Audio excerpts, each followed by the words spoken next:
And Esther said to Mordecai,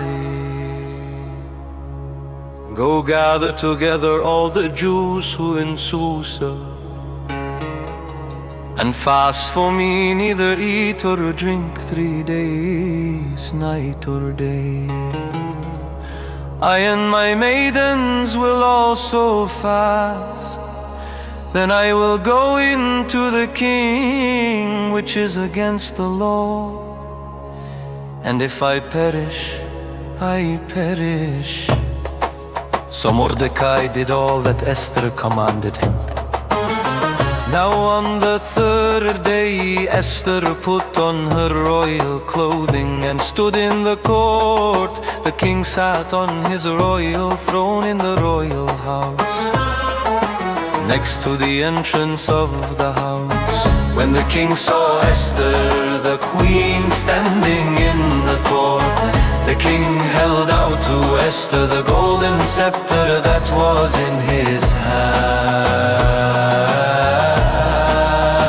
So Esther came near and touched the top of the scepter.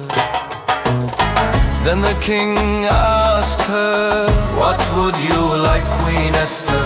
What is your request? It will be given you to the half of the kingdom." Esther said, "If it seems good, let the king and Haman come today to the banquet that I have prepared for him." The king said, "Bring Haman quickly." So the king and Haman came to the banquet that Esther had prepared. The king said to Esther at the banquet of wine, "What is your petition? It shall be granted you. What is your request? Even to the half of the kingdom."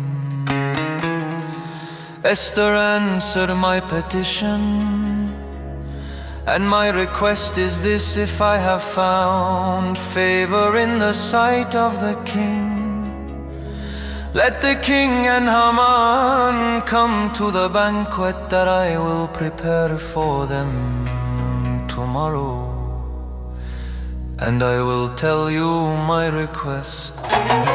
Haman went out that day joyful, but when Haman saw Mordecai in the king's gate, that he didn't stand up, he was filled with wrath against Mordecai.